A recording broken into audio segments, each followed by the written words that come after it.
yeah, that's right.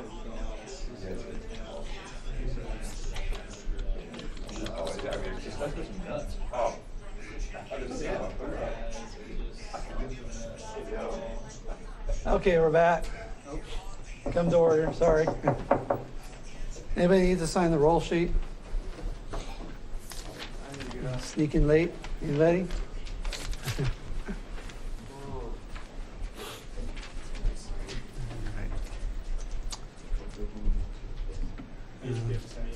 If for anyone who did that extra credit webinar the other day, I created an assignment for it. Settle down. Come on in and find your seats, people. So for anyone that did the extra credit assignment, doing bad by doing good, I've got an assignment now posted for that you can submit you do a write-up of 500 words for that and just post it. And make sure to do it in a text document and save it to your hard drive. Don't type into the window here. And this is a good. I mean, Moodle's been extra flaky yesterday, yesterday the whole week. Moodle's been a little flaky. But do not trust in temporary memory. Always save your hard drive and copy and paste. Did you have a question? Before the end of the term. Get it done early. I don't have any deadline on there. And there'll probably be a couple more things. And when we get into talking about economics, I'm going to bring that up too. A couple of the John Allison and the doing bad by doing good webinars have a lot of good material in them. All right, and there was the Ayn Rand thing up there too. Oh, all right. Let me call up the study guide here. Now let's polish this off so we can get to talking about feminism. Foreign policy. On this last thing on terrorism, you should know what the NDAA, the National Defense Authorization Act, is.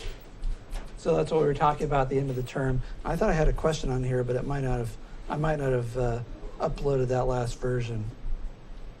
But there should be the NDAA is the National Defense Authorization Act, and it gives the government broad powers concerning terrorism and says basically you can be picked off the street and held without charge indefinitely if you're suspected of being a terrorist. So this is worrisome to civil libertarians everywhere. And then there was another act that just failed called CISPA, CISPA, CISPA. I don't feel like going to my board because it's probably the only thing I'd be writing this term. Maybe I can write up here. Computer Information Sharing Protection Act. Yeah. Third time.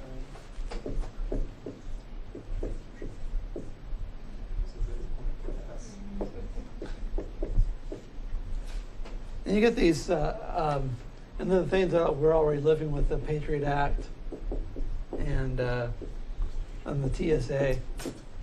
And all these things that worry civil libertarians because these mean encroachments on individual rights. Like the Fourth Amendment says you have the right to be free from unreasonable search and seizure. Well, what's the cost to search a person? I want to get on this airplane. To do a search of this person, you have to have a reasonable suspicion that they're guilty of a crime of some kind. I want to get on this airplane is not a reasonable suspicion of a crime. But they're doing just, checkpoint, and the same thing with the DUI checkpoints and so on. But the idea of a checkpoint where they're scrutinizing everyone is a blatant violation of the Fourth Amendment. But you get all these things passed. Why? Because people are worried about fighting terrorism, and this seems to be a way to make people feel safe. And the people who worry about civil liberties seem like they're in the minority, or at least they're, if they're the majority, they're not very vocal about it and should be. Very. So, are we saying that by just randomly picking somebody, that doesn't violate the Fourth Amendment? Well, I said it did. It does. It's a blatant violation. I thought you said that by doing it to everybody that would violate them. Or am I getting it wrong? If they're doing it to everybody, people it doesn't violate, or? I think if you're searching people without cause, that seems to be a violation of the Fourth Amendment. No, what does cause Yeah, mean? yeah. Without cause meaning reasonable suspicion of a crime. And the Fourth Amendment goes on and it says if you're going to search somebody, you need to get a warrant from a judge. Now, if you're dealing with like searching a person like a police officer doing a search, they have to have a reason. This is why, like, if you ever get pulled over by the police and they say, "Can I search your vehicle?" you're entitled to say no. And even pull out your pocket Constitution and say, "See, here it says you have to have a reason to search me." And me showing you a copy of the Constitution isn't reason enough for you to search me. And so they have to have some reasonable suspicion. Now, can the police just make up stuff? Well, yeah, they can, but at least you can make their job more difficult. And what they might do is they might have you stay there and then pull out the drug dogs and then make the drug dog give it a false signal so it just barks like crazy and they say, "There's my reasonable suspicion." But at least under the law, you have a right to be free from unreasonable search and seizure. Yeah. If you're boarding a plane, I don't think you would, you could technically search anyone you wanted under the fact that you don't have to get on that plane. It's a privilege for you to get on that plane. It's not a basic human right for you to get on a plane. You're within the They jurisdiction get of around the it by airport. FAA regulations anyways. That's how they're cheating the system. FAA has prohibited items, so they're not searching you because they are investigating a crime or have any belief. They're looking for those prohibited items. So that's how they're cheating the Constitution. but Rob, still do they have cheating. a suspicion that you have a prohibited item? Of now? course not. Well, again, it seems like goes back It to is. the Fourth Amendment, and this is like the difference between people that say the Constitution matters and people say it's an adequate document and we have to stay safe, and that's why everybody should be radiated because somebody might have a bomb. Well, how many people can bring guns to the school? Well, that's a good question. I suppose and under Oregon law, schools are gun-free zones. Does posting a sign that says "gun-free zone" keep people from bringing guns in? Probably not. Yeah. Kate? Do organizations have different rights than sort of the general country? Because like in schools, they can make rules that are more strict than the Constitution. Right. So Like prohibiting items. a private airline could set up whatever rules it wanted, whatever conditions to board their plane. So if United Airlines says, in order to fly United, you're gonna have to be scanned and radiated, then the people, and they have their own radiation machines and their own methods of searching. People who decide to fly United don't have to fly United; they could fly some other airline, right? And I would guess that there'd be some people who would want to fly United and other people that wouldn't. But when you have the TSA, which is a federal agency searching people, that's a whole different ballpark. Ian. I mean, you pretty much just said exactly what I was going to say. Oh, sorry. They could just privatize their own security, and then that'd be fine. You can just decide not to go on that plane if you want to. The TSA, is only 10 years old, right? It hasn't been around forever. What did we have before the TSA? Airlines. Airports, yeah. Airports provide their own security. And it worked for a long time. Foreign policy. So, what are some criticisms of American foreign policy? Well, that we're sticking our nose in other countries' businesses. We're have an American empire to keep the oil flowing to our country. That we fight preemptive wars. And people look back at, say, our involvement in foreign wars in Vietnam, Korea, funding rebels or actually funding dictatorships in South America to fight against communist rebels, or arming rebels against communist governments. And so our current, and having bases in over 130 countries and troops and we talked about troops, and that's the next question here. Where does America have troops? Well, we've still got troops in Japan, Germany, Korea, from World War II and the Korean War, in Italy, and of course there's Iran, Afghanistan, where we still have a lot of troops, although they're being drawn down, and troops in Saudi Arabia, which was one of the reasons why Bin Laden was ticked off at the U.S. and why he perpetrated the 9/11 attacks. Let's see. So the arguments for an interventionist foreign policy. Well, that's the idea that you need to keep America safe, and you can't just do that by defending its borders, because there are threats to American commercial interests like oil. Without oil coming from the Middle East, the U.S. would be economically crippled. And we have global trade, and so American ships and American factories overseas need to be protected. And so this idea that you could just set up the army along the border and call the troops home from all these other countries, people will argue is a pipe dream. And also you need bases in other countries in case there's a war and need to put troops someplace quickly. Sometimes wars will turn on the first few days or weeks, and if you're not there with planes and support, land masses can get overrun with troops. They settle in, they dig in, and then it's much more hard to fight them.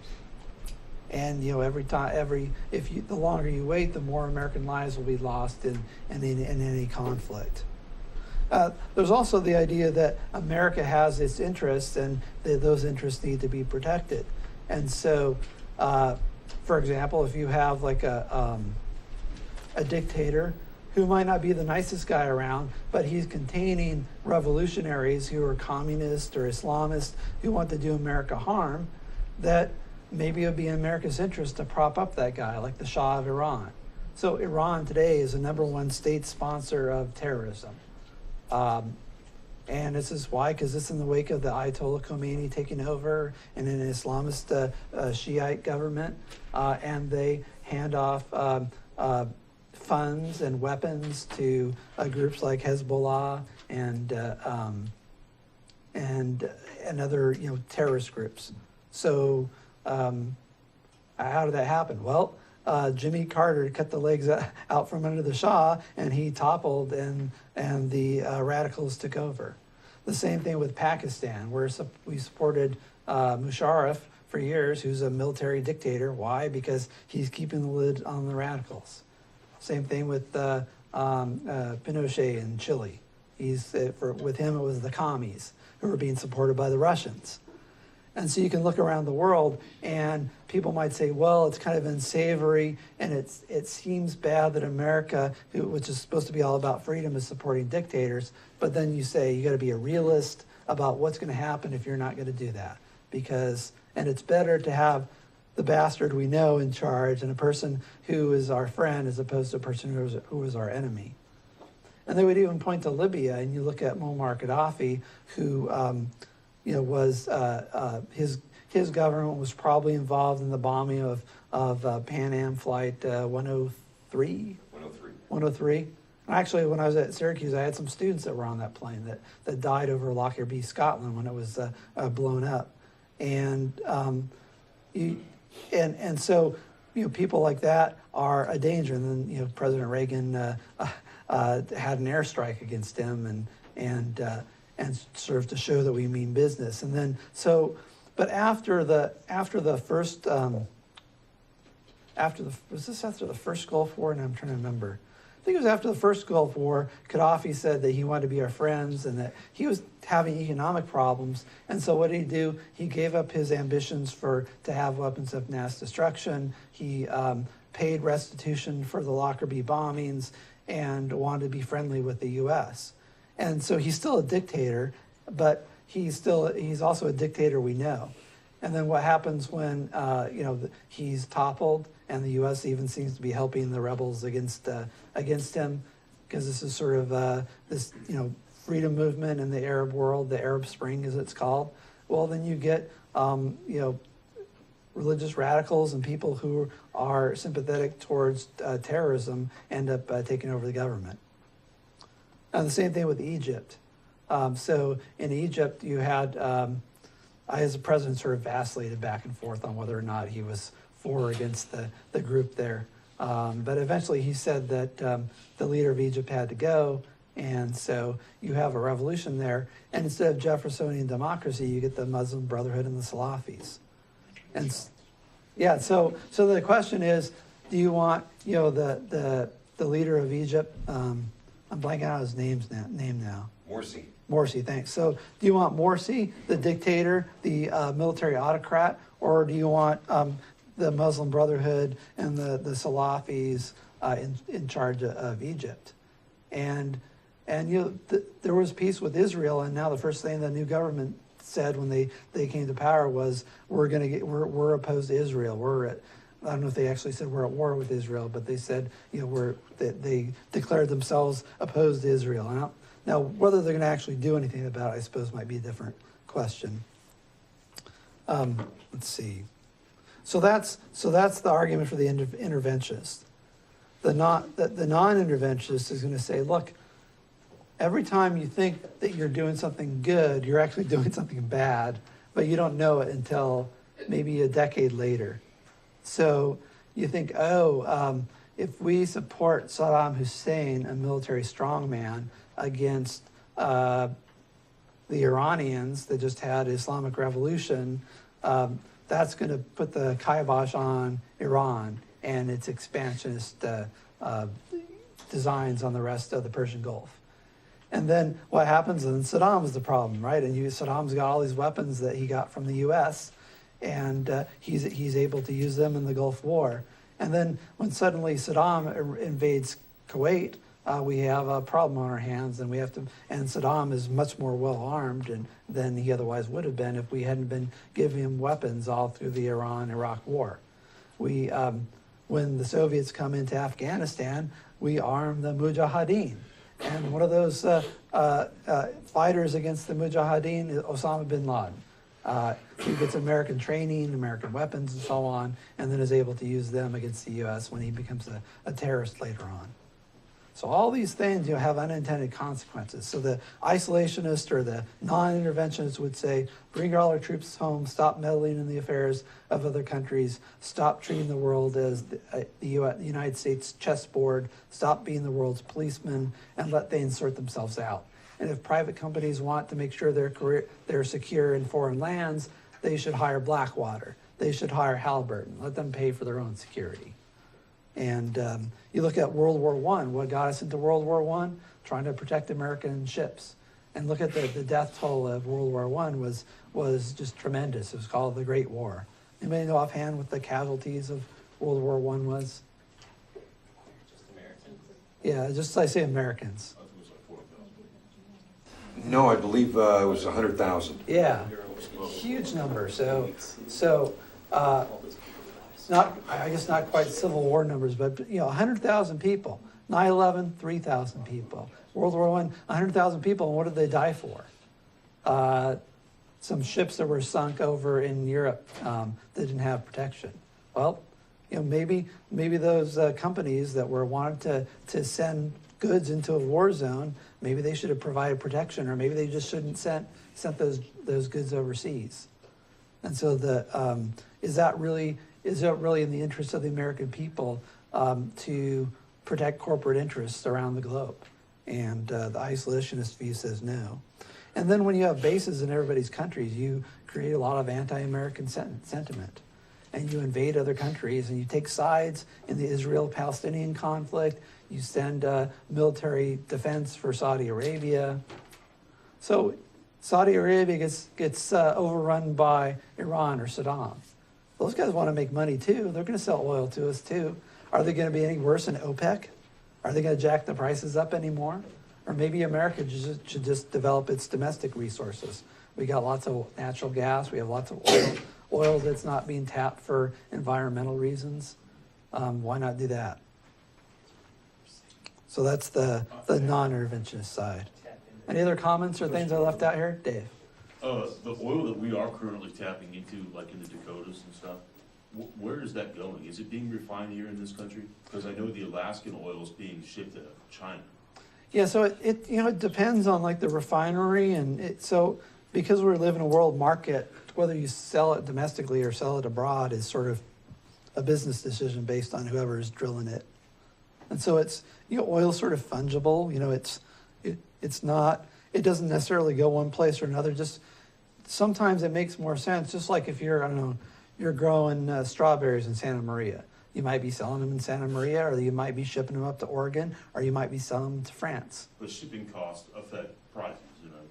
I was wondering if we were Right. refining the oil that, which we were tapping into through fracking. Yeah. If we were refining it in this country. We tried, we said no to the pipeline, if you remember, actually, the state of Oregon did. Yeah, so it, But we're still fracking lots of oil.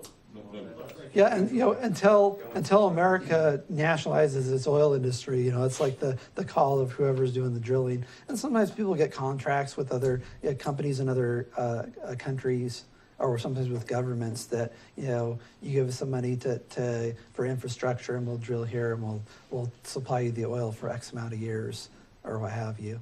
So it's sort of a mixed bag of where the oil goes. But a lot of oil produced in America does go overseas, and then we buy a lot of oil from overseas, and that's just people making market decisions about what to sell. Although the price for prospecting in America, it's really difficult to get leases, and it's really difficult to drill and to create have a new drilling rights. I think President Obama's halved the number of oil leases that are allowed. And then there's just all sorts of environmental regulations, which you might think is good, but that affects the price too. Like as much as 30 cents in 2 days. Oh, that's just supply and demand. Like the summer season, people drive around. After it starts pouring rain and snow, people tend to drive around more. They changed the richness of the ethanol for the temperature, the atmospheric temperature. Well, and another problem is that there's each state has its own required blends of gasoline. So when you're refining gasoline, you can't just refine it and sell it any place.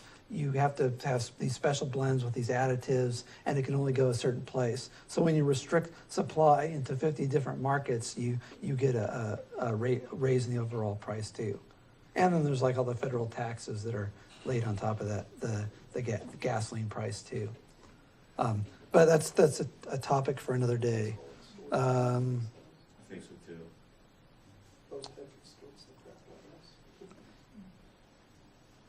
Let's see, where are we at? Pro and con, or does America have troops? Why are they there?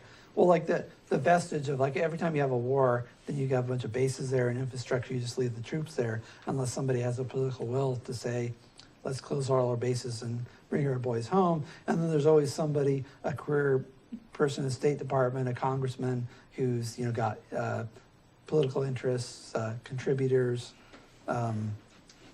defense contractors, whoever.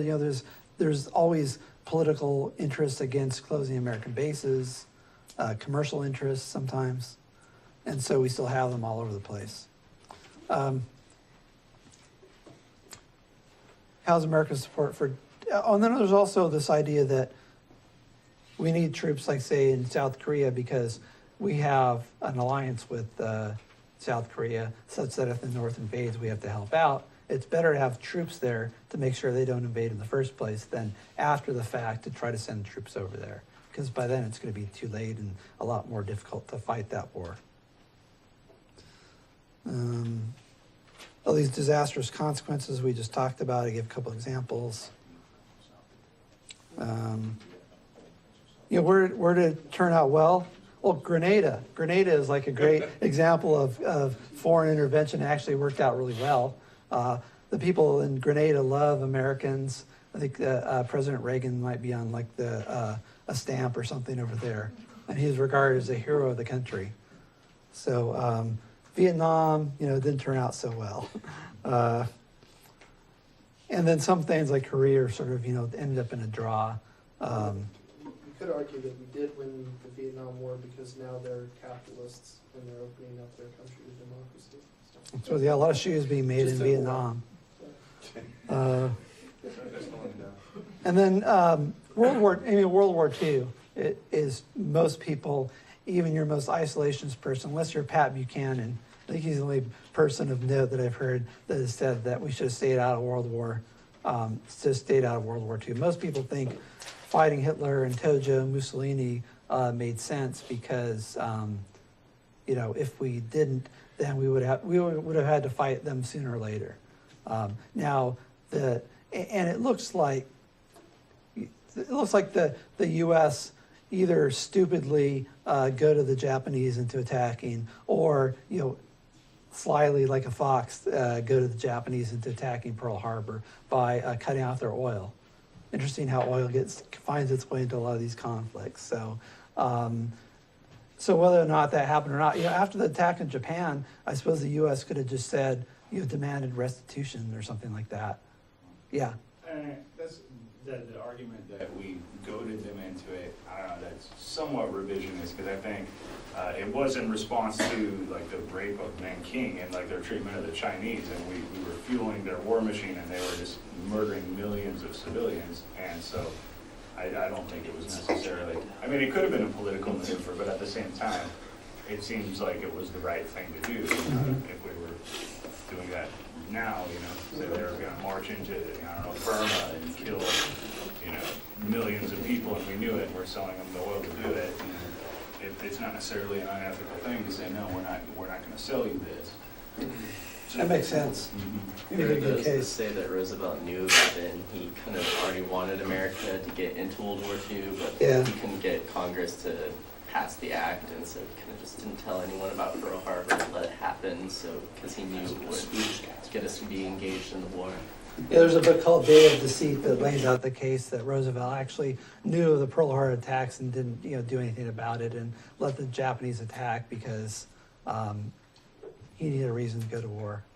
But like that is a conspiracy theory. Well, is it a conspiracy theory, or is it just, like the inefficiency of government? Because there were reports on Clinton's desk and then Bush's desk saying, intelligence analysis says Osama bin Laden is plotting like huge, large-scale terrorist attack on the U.S. sometime this, in this coming year. The same thing was there. I mean, there have been warnings, and it still happens. So I don't know if it's like ineptitude or a conspiracy. I mean, I guess it depends on who you ask, right? Yeah, and I suppose you could go by, what's sometimes called the Heinlein's rule, which is never attribute to malevolence to which you can explain through incompetence. Kate? Would there be a benefit in seeming or acting like you're inept, so you could do things that you want to do that are? Yeah, I suppose that's the I mean, conspiracy theory. Okay, let's see if we can get through the rest of this. So what about the dangers posed by Iran and North Korea? Will both have North Korea has nuclear weapons, which it got under the Clinton administration and actually received material and scientific help in creating its nuclear program, which it used to create nuclear weapons in secret while promising the U.S. that they weren't going to create weapons, that they just wanted nuclear power. And Iran seems to be going about the same thing, and is likely to have nuclear weapons in the next year or two. Although they also claim they're just doing it for peaceful purposes. What arguments are used to justify only certain countries having nuclear weapons? Well, it's this idea that you have an international community and certain people who mark themselves off to be threats to the world community. They have unstable governments. They're being run by dictators who seem to have questionable sanity or who are threatening to their neighbors. Certainly North Korea and Iran would qualify there. And just the same as if you had a person on your block who was building a bomb in his garage and talking about how he was going to blow everybody up and how everybody was going to pay, and doing drills with his family with automatic weapons, and using all of his neighbors' faces for target practice and the targets. You might want to do something about him. And so similarly, there's countries which mark themselves out as threats, and the international community, not just the U.S., but the entire international communities set up rules for non-proliferation of nuclear weapons and sort of strong-arm some of these rogue countries into signing on. And then the countries sort of try to go around them the best they can and hope that nobody will do anything. Let's see. What's the fallacy of thinking... who's the only country to have used nuclear weapons on a civilian population? The United States. Yeah. We saved a lot of lives.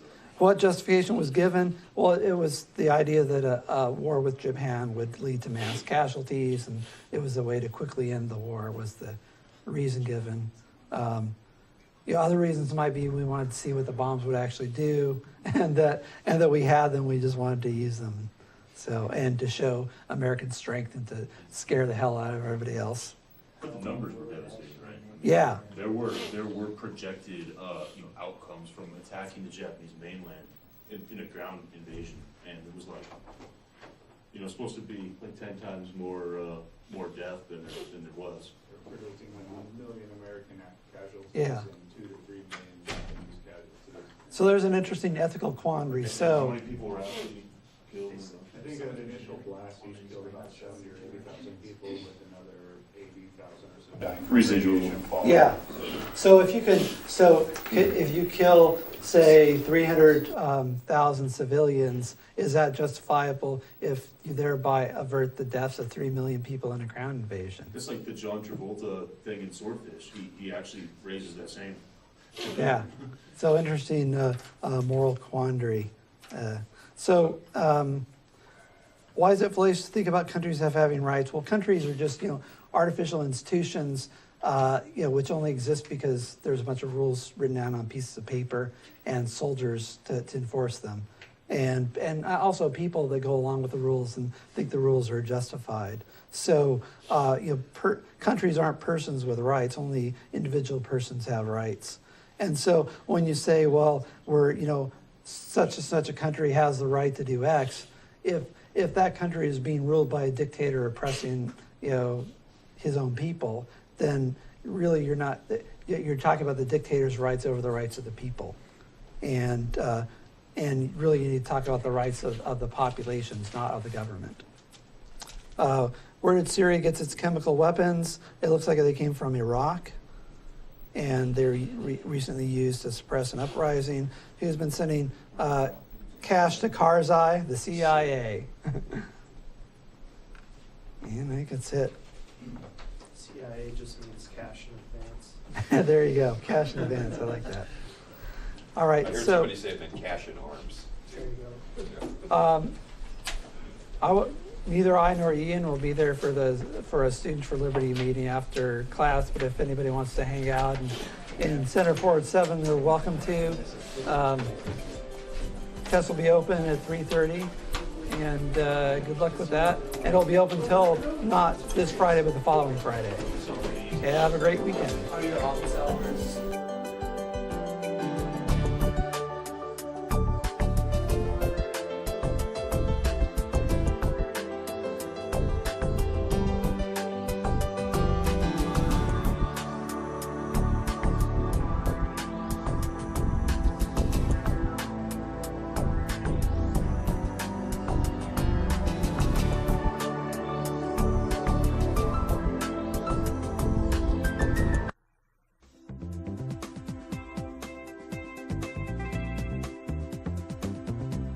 Lane Online.